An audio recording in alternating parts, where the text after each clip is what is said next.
All right. So next question, last question from me. And I know some of you brothers already kind of shared a little insight into this, but I'm just going to ask more directly. What should that woman be looking for in you or a Hebrew Israelite man? Let's flip it. What should the woman be looking for in a Hebrew Israelite man, you or anyone else? What do you suggest? And I know you mentioned, Brother Rod, that your wife was looking for someone already walking with the Most High. So I love that you already touched on it. You got anything else you want to share? Well, yeah, what she told me was because she was already and she was going to church on Sundays. You know, she was in the Sunday church and doing that thing, and she said she didn't really see any of the men that had that seriousness that were really serious about that. You know, everybody was kind of going through the motions and saying the right stuff on Sunday, but outside of that, she didn't see she didn't see men that were serious about that. But I would just say that as far as what women should look for, women should go through the scriptures and see the qualities that the scriptures say that a man should exhibit, and don't compromise on those qualities. You know, you have your own personal preferences, and then you have the qualities that the Most High give. You look for those qualities that the Most High give, and the qualities that the Most High gives us through Scripture that a man should exhibit. They have to supersede your own personal qualities, because sometimes we think we want something, but the Most High knows better. So look for those qualities. Look for those godly qualities. Take the time. Take the time. Take the time. Take the time to watch a man's lifestyle. Don't listen to what he's telling you. I'm not saying like don't listen. I'm saying, you hear what he's telling you, but don't let that be the determining factor. Don't let that help you decide what kind of man he is based on what he's saying. His actions. A person that's a godly person, they don't have to say too much. You can look at their lifestyle. You say, what's something different about that sister? It's something different about that brother. That person is a godly person.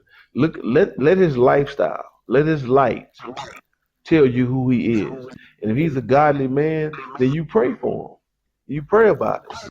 And the Most High, if that's the man for you, the Most High gonna, have y'all cross your paths cross. The Most High, it'll come together. But you got to put the Most High first in that and watch his lifestyle, watch his walk, watch how he deals with you, how he deals with other women, how he deals with people in general, and let that Okay. tell you who he is. Don't just say, oh, he read the Bible, he a godly man. No, just because he read the Bible don't mean to make him God. You got to know his life. And sometimes that means y'all might have to court and spend time together for you to see his life. But take the time to see his life.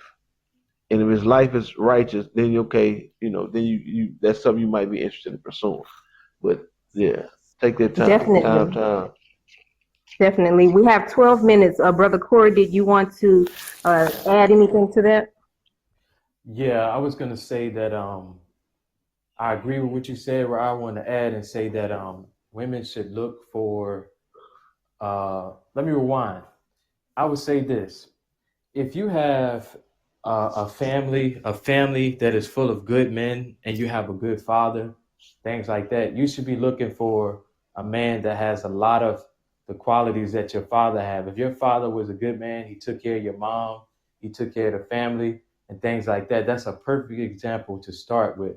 You know what I'm saying? Someone who's shown you by based on how they treated your mom and how they raised you on what a man should be. That's where I would start. And then if you don't have that, you can look to other people in your family. There's always an uncle, a grandmother. I said grandmother, a grandfather. There's always someone in your family who has a successful marriage. Every family has at least one successful marriage. You might have to look down the line and things like that. And if you can access those people, go sit down with your peer, your family members, and let them impart wisdom to you and pick up some of that wisdom.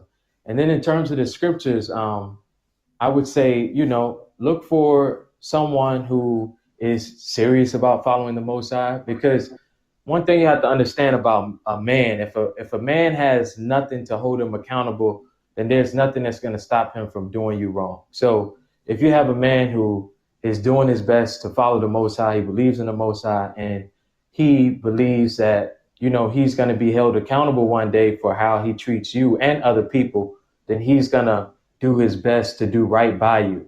So if you want somebody who's going to do right by you, look for somebody who, you know, is God fearing, who does take the Most High serious and wants to walk in that direction.